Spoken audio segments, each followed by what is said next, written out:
Il était une fois, dans le village du Mois, une femme si belle que les hommes en oubliaient jusqu'à leur propre nom en la voyant. Son nom était Léa. Sa peau était aussi lisse que de l'huile de palme fraîche, ses yeux brillaient comme la rosée du matin, et son sourire pouvait faire fondre le cœur même de l'homme le plus en colère. Les hommes murmuraient sur sa beauté, les femmes enviaient son charme. Chaque fois qu'elle traversait le marché, les commerçants oubliaient leur prix, les hommes laissaient tomber ce qu'ils tenaient en main, et même les oiseaux perchés dans les arbres semblaient s'arrêter pour l'admirer. Une vieille femme soupira et secoua la tête. « Une telle beauté est dangereuse, murmura-t-elle. » Mais Léa n'était pas seulement belle, elle était aussi sage. Elle connaissait le pouvoir qu'elle exerçait sur les hommes et savait comment les tenir à distance. Pas de contact avant le mariage, répétait-elle toujours. Chaque homme qu'elle rencontrait entendait la même règle, il n'y aurait aucune intimité avant le mariage. Les hommes y voyaient un signe de dignité. Ils la respectaient, la louaient pour sa vertu. Mais Léa connaissait la vérité. Ce n'était pas une question de dignité. C'était une question de secret. Un secret qu'elle portait depuis toujours.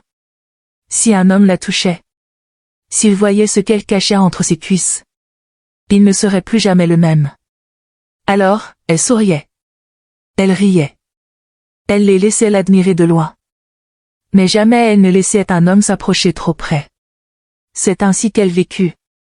Jusqu'au jour où Dima, un jeune homme beau et courageux, entra dans sa vie. Dima était un homme bon, un homme au cœur aussi pur que du vin de palme frais. Il était gentil, travailleur, et il aimait Léa comme aucun homme ne l'avait jamais aimé auparavant. Dès qu'il l'aperçut au ruisseau du village, il fut perdu. Son cœur s'emballa. Ses jambes flanchèrent. Celle-ci, se dit-il. C'est la femme que je vais épouser. Alors, il se mit à la courtiser. Il lui offrit des cadeaux, de beaux pagnes, du vin de palme sucré, et de la viande de brousse fraîche. Il lui chantait des louanges, lui murmurait des mots doux. Léa, tu es la lumière de mon monde. Et Léa, elle, souriait. Elle riait. Mais elle ne le laissait jamais s'approcher trop près. Pas de contact avant le mariage, lui rappelait-elle, comme à tous les hommes avant lui. Mais Dima ne s'en souciait pas. Tu es une femme de valeur, disait-il, le cœur débordant d'amour. Je t'attendrai. Pendant des mois, ils se fréquentèrent. Le village observait. Le village bavardait. Enfin, notre Léa va se marier. Puis, un après-midi lumineux, Dima se rendit chez le père de Léa avec sa famille. Il s'agenouilla devant elle et déclara. Épouse-moi, Léa. Sois la mère de mes enfants. Léa sourit. Elle aimait Dima. Il était doux et il la faisait rire. Mais au fond d'elle, une peur immense l'envahit. Pourtant, elle répondit. Oui, je t'épouserai. Le village se réjouit. Les tambourineurs jouèrent. Les femmes dansèrent. Les enfants coururent en criant son nom. Léa la belle se marie. Le mariage fut grandiose. Même les hommes les plus âgés du village dirent qu'ils n'avaient jamais vu un tel festin. Mais la véritable nuit n'était pas encore venue. Lorsque la célébration prit fin et que la dernière bougie s'éteignit, Léa et Dima se retrouvèrent seuls. La pièce était silencieuse, seulement troublée par le chant des grillons dehors. Dima lui prit doucement les mains et murmura. Mon amour, n'aie pas peur. Tu es à moi maintenant. Le cœur de Léa se mit à battre à toute vitesse. Elle savait que ce moment arriverait. Ses mains tremblèrent alors qu'elle reculait. Dima, peut-être devrions-nous d'abord dormir. Nous sommes fatigués. Sa voix était tremblante. Dit Marie. Dors, ma femme. Ne sois pas timide. J'ai attendu cette nuit. Je te ferai l'amour doucement. Léa avala difficilement.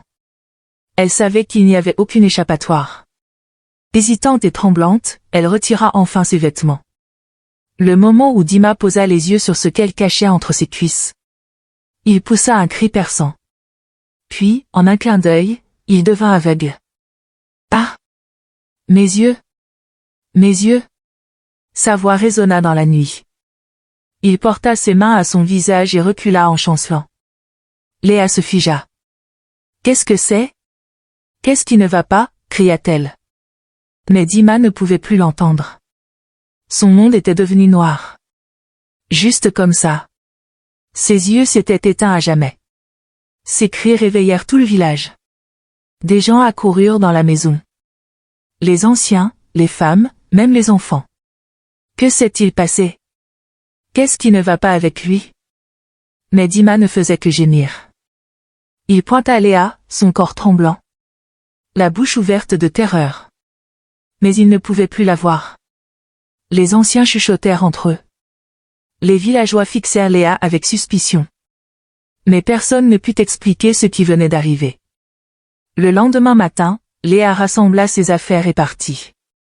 Elle ne pleura pas. Elle n'expliqua rien.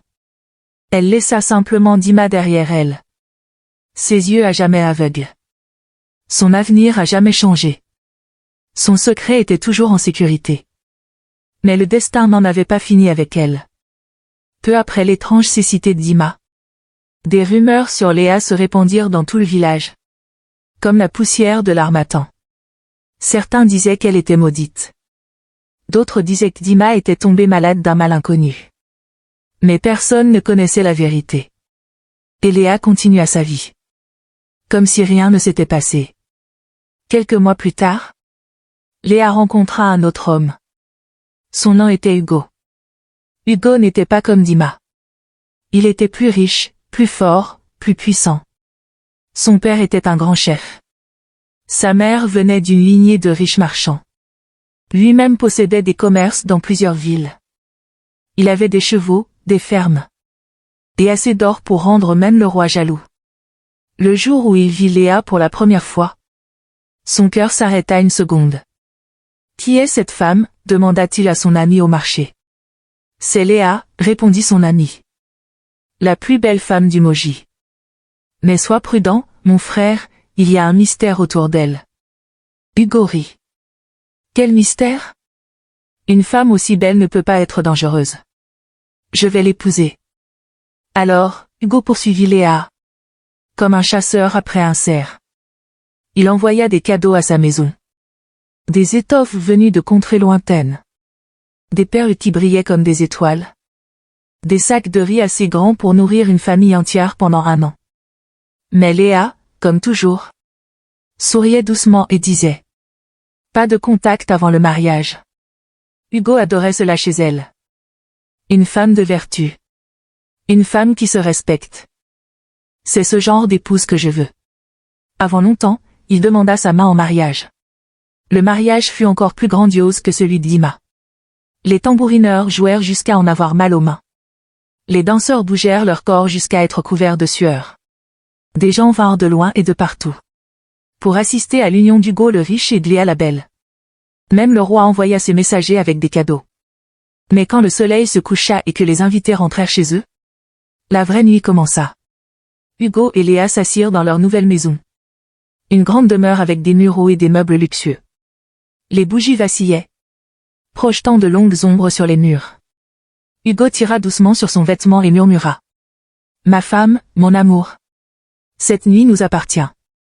N'aie pas peur. » Les mains de Léa devinrent froides. Son cœur battait comme un tambour du village. Elle essaya de s'éloigner, mais Hugo rit simplement et embrassa son front. « Tu es timide ? Ne t'inquiète pas, tu es à moi maintenant. » Léa prit une grande inspiration. Il n'y avait aucune échappatoire. Lentement, elle enleva ses vêtements. Au début, Hugo se figea. Ses yeux s'agrandirent. Sa poitrine se souleva et retomba lourdement alors qu'il prenait la mesure de ce qu'il voyait devant lui. Puis, ses yeux tombèrent sur son secret. Ce qu'elle cachait entre ses cuisses. Son visage se tordit de terreur. Il ouvrit la bouche pour hurler. Mais aucun son n'en sortit. Il avait perdu sa voix en un instant. Pris de panique, il porta les mains à sa gorge. Ses lèvres bougèrent, mais aucun mot ne vint. Il essaya à nouveau. Rien. Son voix avait disparu. Une peur viscérale s'empara de lui. Son corps se mit à trembler. Il porta soudainement ses mains à ses oreilles. Un bruit strident, perçant. Puis plus rien. Il n'entendait plus. Il ne parlait plus. Comme si un esprit avait pris possession de lui. Il vacilla en arrière et heurta un tabouret en bois. Puis il se précipita vers la porte. l'ouvrit brutalement et s'enfuit dans la nuit. Dehors, quelques membres de sa famille étaient encore assis, buvant du vin de palme et riant. Lorsqu'ils virent Hugo arriver en courant, ils se levèrent, confus. « Hugo, qu'est-ce qui ne va pas ?» demanda l'un de ses oncles. Hugo pointa son doigt vers sa bouche, puis vers ses oreilles. Il essaya de parler, mais aucun son ne sortit. Il secoua la tête violemment, se frappa les oreilles, et agita ses mains frénétiquement. « Pourquoi agit-il ainsi ?» murmura quelqu'un. Les gens se rassemblèrent. Le tambour s'arrêta. Même le vent sembla suspendre son souffle. « Aigreco, parle-nous, que se passe-t-il » Hugo ouvrit la bouche une fois de plus. Silence. Il a perdu sa voix, cria quelqu'un. Il ne peut plus nous entendre, ajouta un autre. L'air se chargea de murmures, des chuchotements, de la suspicion, de la peur. Léa se tenait toujours à la porte. Son cœur battait à toute vitesse. Les villageois la fixaient maintenant. Ce n'est pas normal, déclara finalement un ancien. D'abord, Dima a perdu la vue. Maintenant, Hugo a perdu sa voix et son oui. Quelque chose ne va pas. Quelque chose est très étrange. La mère d'Hugo tomba au sol, en larmes. Mon fils. Mon fils. Qui t'a fait cela?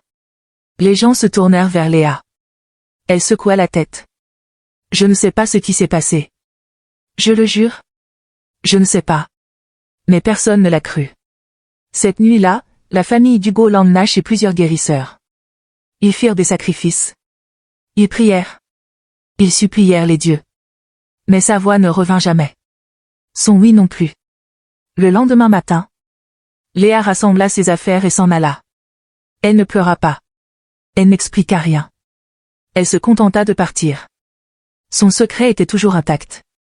Mais désormais, les rumeurs enflaient. Ce n'était plus une simple coïncidence. C'était une malédiction.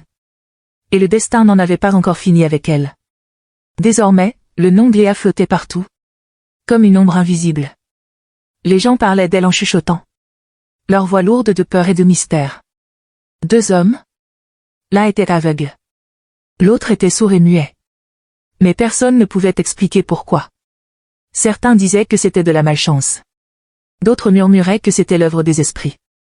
Mais aucun n'osait l'approcher. Jusqu'au jour où Léo arriva. Léo n'était pas seulement riche. Il était l'homme le plus riche de tout Umoji. Son père possédait de vastes terres. Sa mère gérait des marchés florissants. Et Léo lui-même avait assez d'argent pour acheter tout ce qu'il voulait. Ou n'importe qui. Les femmes du village rêvaient de devenir son épouse. Les mères priaient pour qu'il choisisse leur fille. Mais Léo ne voulait qu'une seule femme. Léa. Quand il la vit, son cœur bondit, comme une grenouille plongée dans l'eau bouillante. C'est la femme que j'attendais, déclara-t-il à ses amis. Aucune autre ne lui arrive à la cheville. Ses amis hésitèrent. L'un d'eux se gratta la tête et dit. Léo, tu n'as pas entendu? Dima est devenu aveugle. Hugo ne peut plus parler ni entendre. Et tous deux ont épousé Léa. Léo éclata de rire. Un rire profond, puissant, qui faisait trembler son ventre. Alors, parce que deux hommes faibles ont perdu la raison, je devrais avoir peur? Vous croyez que je suis comme eux? Je suis Léo. J'ai l'argent. J'ai le pouvoir. Rien ne peut m'arriver. Et juste comme ça, il partit à la conquête de Léa. Il la couvrit de cadeaux. Des coffrets remplis d'or. Les plus beaux tissus venus d'au-delà des rivières. Des esclaves à son service. Il lui construisit une maison. Avant même qu'elle n'ait dit oui. Et quand il demanda enfin sa main, Léa accepta. Le village entier se rassembla pour le mariage. C'était plus grandiose que toutes les noces avant elle. Des chèvres furent abattues. Le vin de palme coula comme une rivière. Les musiciens jouèrent jusqu'à en avoir les doigts en sang. Cette fois, ce sera différent, murmuraient les villageois. Léo n'est pas comme les autres.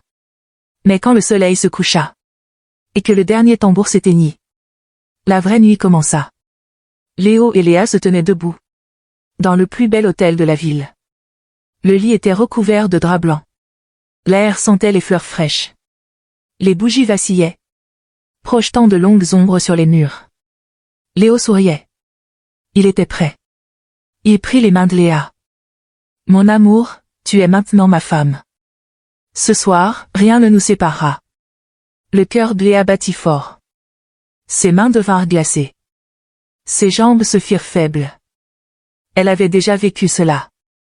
La même nuit. Le même moment. La même peur. Elle essaya de reculer. Mais Léo rit doucement. Ne sois pas timide, ma femme.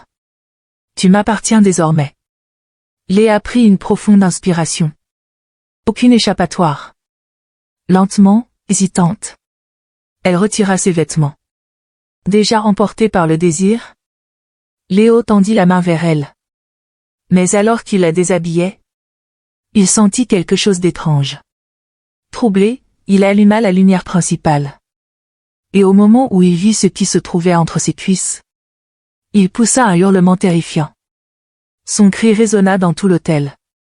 Là, entre les jambes de Léa, se trouvaient deux organes féminins. L'un à l'endroit habituel. L'autre, un plus petit, légèrement en dessous. Une vision contre nature. Quelque chose au-delà de la compréhension humaine. Léo tituba en arrière. Son visage se déforma de dégoût. Qu'est-ce que c'est, balbutia-t-il. Ses jambes vacillèrent. Il trébucha, heurta une chaise en bois, et tomba au sol. Son cœur battait comme un tambour de guerre. Puis, des coups frappèrent à la porte. Léo! Que se passe-t-il? D'autres coups. Puis, la porte s'ouvrit brusquement. Sa famille. Ses amis. Ses serviteurs. Ils se ruèrent à l'intérieur. Mama Joa, la troisième épouse, cracha au sol, mais la pire d'entre elles était la première épouse, Mama Nina. Elle était la plus âgée, la plus puissante et la plus dangereuse. Son cœur était plus noir que la nuit la plus sombre. Un soir, alors que le soleil se couchait derrière les collines, Mama Nina prit une terrible décision. Cette fille ne connaîtra jamais le bonheur, murmura-t-elle. Je vais m'en assurer. Elle déglutit difficilement. Un soir, ma mère but du vin de palme, mais elle ne se réveilla jamais. Ils dirent que c'étaient les dieux, mais je connaissais la vérité, elle avait été empoisonnée. Les gens dans la foule poussèrent des exclamations, certains se couvrirent la bouche, d'autres secouèrent la tête en silence. Après sa mort, mes belles-mères me transformèrent en esclave. Je me levais avant le lever du soleil et ne dormais que bien après l'apparition de la lune. Je transportais de l'eau, je cuisinais, je nettoyais, je lavais leurs vêtements, et pourtant, je n'avais jamais le droit de manger à ma faim. Ils me faisaient dormir sur le sol glacé de la cuisine tandis que leur fils dormait sur de doux tapis. La voix de Léa se brisa, mais elle continua. Je souriais, je riais, je croyais que, un jour, les choses allaient changer. Elle s'arrêta un instant, sa poitrine se soulevant et retombant au rythme de son souffle agité. Puis, elle chuchota, mais je ne savais pas.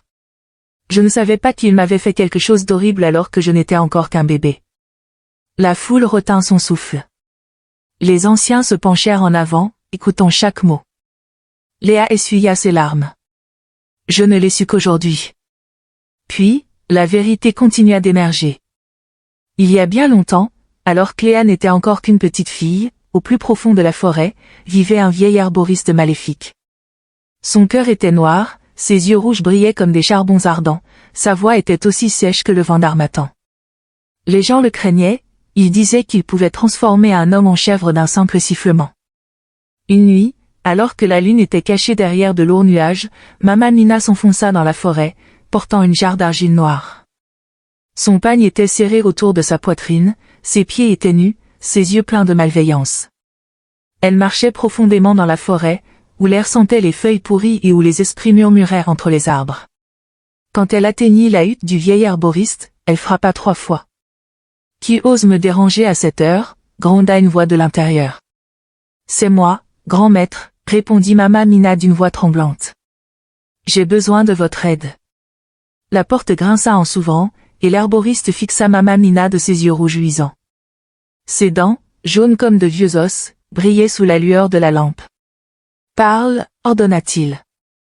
Mama Nina s'avança et chuchota, « Je veux ruiner sa vie à jamais. » Les lèvres de l'herboriste s'étirèrent en un sourire diabolique. Il éclata d'un rire grinçant, semblable au bruit de feuilles sèches s'écraser sous le pied. Un bébé? Demanda-t-il en penchant la tête. Tu veux maudire un enfant? Mama Mina hocha la tête. Tu es plus cruel que je ne le pensais, murmura l'herboriste en riant doucement.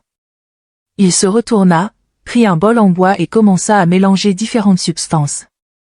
Il écrasa des feuilles sombres, versa une huile noire épaisse et murmura des mots étranges. La pièce devint plus froide, l'air plus lourd. Puis, il plongea ses doigts dans le bol et étala une potion sombre sur un petit morceau de tissu. Il tendit ensuite le tissu à Mama Mina. « Prends ceci, dit-il. Applique-le sur le bébé chaque nuit. Lentement, la malédiction prendra racine. Elle portera la honte pour le reste de sa vie. » Mama Mina afficha un sourire satisfait. Elle prit le tissu, le glissa dans son pagne et s'empressa de rentrer chez elle avant l'aube. Mama Joa, la troisième épouse, cracha au sol, mais la pire d'entre elles était la première épouse, Mama Mina. Elle était la plus âgée, la plus puissante et la plus dangereuse. Son cœur était plus noir que la nuit la plus sombre. Un soir, alors que le soleil se couchait derrière les collines, Mama Mina prit une terrible décision. « Cette fille ne connaîtra jamais le bonheur, murmura-t-elle. Je vais m'en assurer. » Elle déglutit difficilement. Un soir, ma mère but du vin de palme, mais elle ne se réveilla jamais. Ils dirent que c'étaient les dieux, mais je connaissais la vérité, elle avait été empoisonnée. Les gens dans la foule poussèrent des exclamations, certains se couvrirent la bouche, d'autres secouèrent la tête en silence. Après sa mort, mes belles-mères me transformèrent en esclave. Je me levais avant le lever du soleil et ne dormais que bien après l'apparition de la lune. Je transportais de l'eau, je cuisinais, je nettoyais, je lavais leurs vêtements, et pourtant, je n'avais jamais le droit de manger à ma faim. Ils me faisaient dormir sur le sol glacé de la cuisine tandis que leur fils dormait sur de doux tapis. La voix de Léa se brisa, mais elle continua. Je souriais, je riais, je croyais que, un jour, les choses allaient changer. Elle s'arrêta un instant, sa poitrine se soulevant et retombant au rythme de son souffle agité. Puis, elle chuchota, mais je ne savais pas. Je ne savais pas qu'il m'avait fait quelque chose d'horrible alors que je n'étais encore qu'un bébé. La foule retint son souffle. Les anciens se penchèrent en avant, écoutant chaque mot.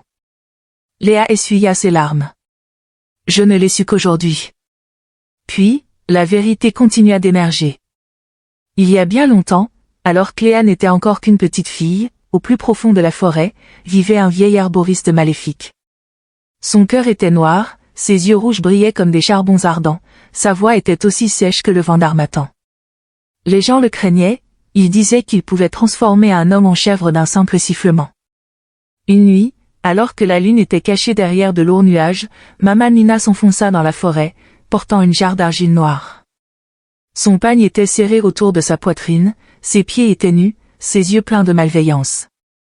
Elle marchait profondément dans la forêt, où l'air sentait les feuilles pourries et où les esprits murmurèrent entre les arbres.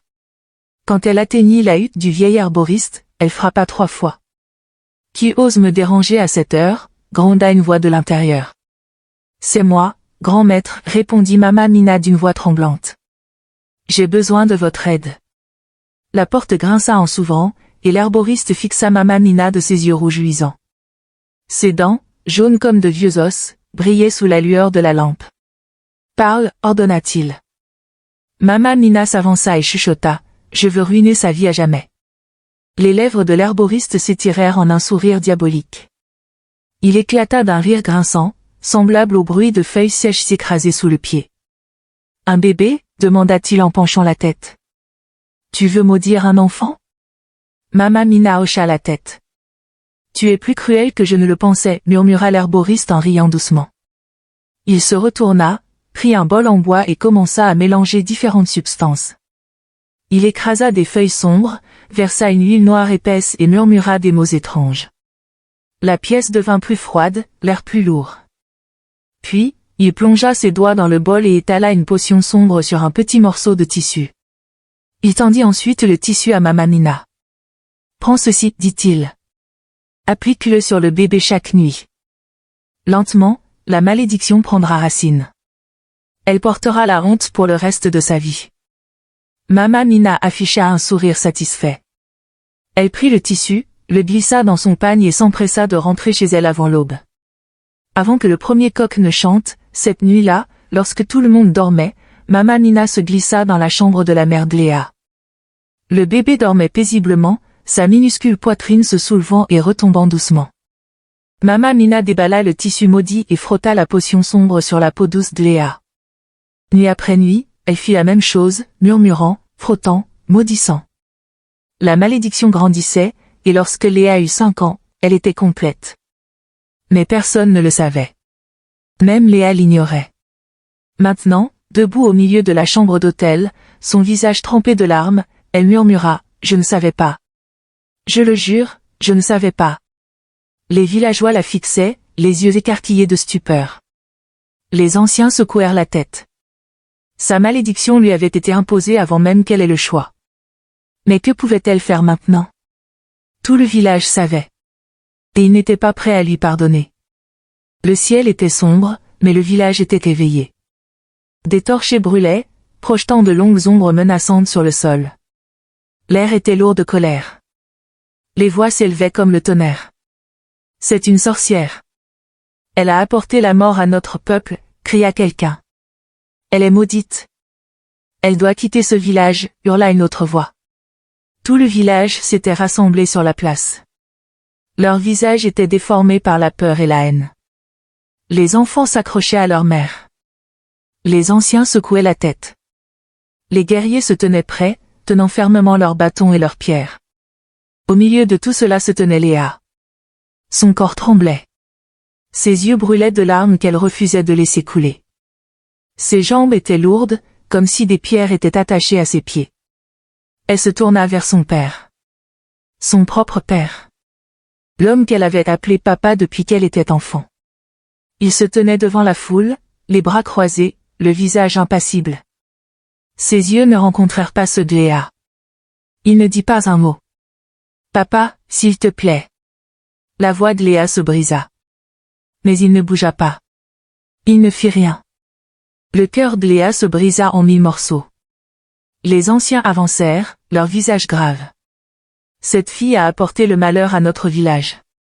3 hommes ont souffert à cause d'elle. L'un est aveugle. L'un est muet. L'un est mort. Nous ne pouvons pas laisser ce mal demeurer parmi nous. Le peuple acclama cette décision. L'un des anciens leva la main, et la foule se tut. Léa est une honte. Elle doit être bannie. Les jambes de Léa cédèrent sous son poids. Elle tomba à genoux. S'il vous plaît. Je n'ai rien fait. Je ne savais pas, sanglota-t-elle. Mais personne n'écouta. Un homme fort attrapa son bras. Un autre saisit l'autre. Ils la traînèrent en avant. Léa hurla. Papa! Aide-moi! Mais son père se détourna. Son propre sang l'avait abandonné. Les larmes brouillèrent sa vision. La foule cracha sur elle, lui jeta du sable. La première pierre frappa son dos. Puis une autre. Puis encore une autre. Elle courut. Elle courut aussi vite que ses jambes le lui permettaient. Les portes du village s'ouvrirent. Et dès qu'elle passa de l'autre côté, elles claquèrent violemment derrière elle. Elle n'était plus l'une des leurs. Elle était une paria. La forêt où elle s'enfonça était sombre et froide. Les arbres murmuraient leurs secrets au vent. Les créatures de la nuit poussaient leurs cris étranges. Léa trébucha à travers les buissons épais. Ses pieds saignaient. Ses bras étaient couverts d'échymoses. La douleur dans son cœur était plus forte que celle de son corps. Pourquoi moi? Murmura-t-elle au vent. Elle marcha pendant des heures, sans savoir où elle allait. Elle était fatiguée, affamée, gelée. Enfin, ses jambes cédèrent, et elle s'effondra au pied d'un vieil arbre. Son estomac gronda. Ses lèvres étaient sèches. Elle n'avait plus rien. Pas de nourriture. Pas d'eau. Pas de maison. Des larmes coulèrent sur son visage alors qu'elle se recroquevillait sur le sol froid. Elle avait tout perdu. Sa maison. Sa famille. Son nain. Son monde s'était écroulé. Mais elle ignorait que le destin n'en avait pas fini avec elle. Léa marcha encore et encore. Les jours passèrent. Ses pieds étaient enflés. Ses lèvres étaient gercées. Son estomac criait famine. La forêt semblait infinie. Les hauts arbres bloquaient la lumière du soleil. Les ombres dansaient sur le sol. Des bruits étranges émanaient des buissons profonds. Des murmures. Des feuilles qui frémissaient. Le cri d'animaux invisibles. Elle but dans les petits ruisseaux. Elle mangea des fruits sauvages, mais certains étaient amers et d'autres lui donnaient mal au ventre. Elle n'avait jamais été aussi seule. La nuit, le froid l'enveloppait comme un esprit maléfique. Elle tremblait, serrant ses bras autour d'elle. Elle chuchota, « Pourquoi moi? Qu'ai-je fait ?» Mais la forêt ne répondit pas. Un soir, alors que le ciel devenait rouge comme le feu, Léa aperçut une petite hutte debout cachée entre deux énormes arbres. De la fumée s'échappait du toit de chaume. Un signe de vie. Avec ses dernières forces, elle rampa jusqu'à la porte et frappa. Un long silence. Puis, la porte grinça en s'ouvrant. Une vieille femme apparut. Ses yeux étaient perçants. Son visage ridé comme du vieux cuir. Ses cheveux d'argent pendaient en longues tresses fines. Elle tenait un bâton en bois, et autour de son cou, des coquillages de cauris tintaient doucement. Elle fixa Léa. Juste un regard. Ses yeux s'écarquillèrent. Mon enfant. Sa voix était profonde et lente. Tu portes une malédiction. Le cœur de Léa s'arrêta. S'il vous plaît, aidez-moi, maman. Je n'ai nulle part où aller. La vieille femme s'écarta. Entre, mon enfant. À l'intérieur de la hutte, une chaleur réconfortante l'enveloppa. Un petit feu brûlait dans un coin. Des pots d'herbe pendaient du plafond. L'air sentait la fumée et les secrets anciens. La vieille femme lui tendit un bol de soupe chaude en bois. Mange. Tu as besoin de force. Léa mangea vite. Le liquide brûla sa gorge, mais remplit son ventre vide. Lorsqu'elle eut terminé, la vieille femme s'assit en face d'elle, ses yeux ne quittant jamais le visage de Léa. Dis-moi, mon enfant. Comment as-tu fini dans cette forêt? Alors, Léa raconte tout. Elle parle de la cécité d'Emma. Du silence d'Ed. De la mort de Léo. Elle raconte la colère des villageois. Comment ils l'ont chassée. Comment son propre père l'a reniée. Et tandis qu'elle parlait, des larmes coulaient sur son visage. La vieille femme hocha lentement la tête, puis elle posa ses mains sur le front de Léa et ferma les yeux. Elle murmura des mots trop doux pour être entendus. Le feu dans la hutte vacilla. L'air devint immobile. Lorsqu'elle ouvrit de nouveau les yeux, ils brillaient d'une étrange connaissance. Ce sont tes belles-mères. Elles t'ont fait cela. Le souffle de Léa se bloqua dans sa gorge. Mes belles-mères? Mais pourquoi? La femme poussa un profond soupir.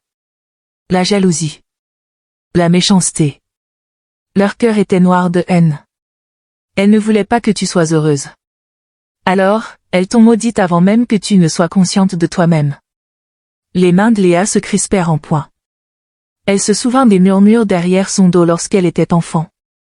De la façon dont elle l'avait fait souffrir. De la façon dont elles avaient traité sa mère comme si elle n'était rien. Tout avait enfin un sens. Elles m'ont tout pris, hurla Léa. Mon bonheur. Ma vie. Elles m'ont laissé sans rien. Son corps trembla sous la rage. Puis, elle se redressa. Sa voix était posée. Son cœur était fort. Je dois y retourner, dit-elle. Je dois les affronter. La vieille femme sourit. Oui, mon enfant. Il est temps que la vérité éclate. Léa marcha avec détermination. Elle n'était plus la femme effrayée qui s'était enfuie dans la forêt. Elle était différente maintenant. Plus forte. Plus sage. Prête. La vieille femme, Éloi, marchait à ses côtés, tenant son bâton en bois. La forêt, qui l'avait engloutie autrefois, la ramenait maintenant. Le village apparut au loin. Cet endroit qu'il avait rejeté se tenait maintenant devant elle. Elle prit une profonde inspiration. Aucune peur. Aucun retour en arrière. Il était temps pour la vérité.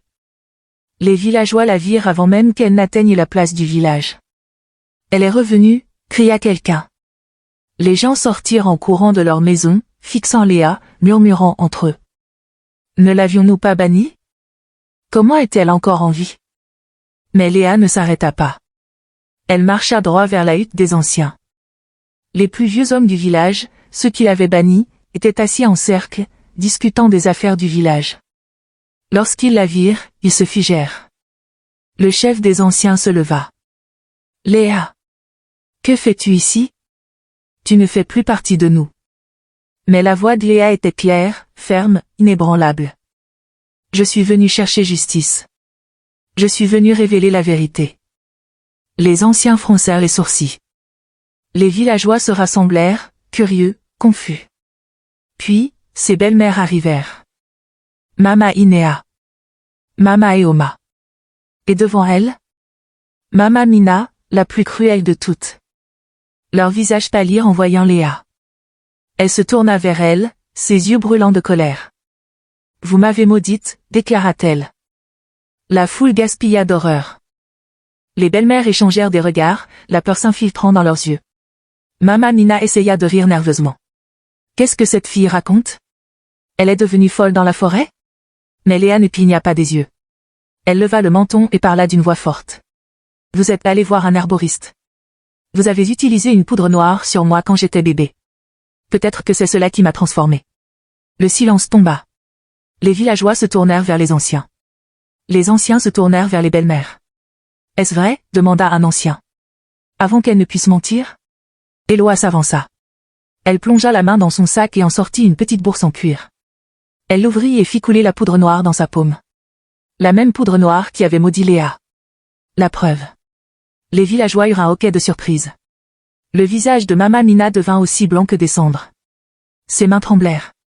Je ne sais pas ce que c'est. Balbutia-t-elle. Mais Eloa n'avait pas fini. Elle leva son bâton et prononça des paroles anciennes. Des mots que seuls les sages connaissaient. Le feu dans la hutte des anciens se mit à vaciller. Puis, il s'embrasa violemment. Les villageois reculèrent sous le choc. Et à cet instant, Mama Mina s'effondra sur le sol. Son corps se mit à trembler. Sa bouche s'ouvrit, mais aucun mot n'en sortit. Les anciens avancèrent, leur visage rempli d'horreur. Tu as fait cela, à un bébé? Murmura l'un d'eux. Mama Mina commença à pleurer. Elle tomba à genoux. Pardonnez-moi, s'il vous plaît. Mais les villageois n'étaient pas prêts à pardonner.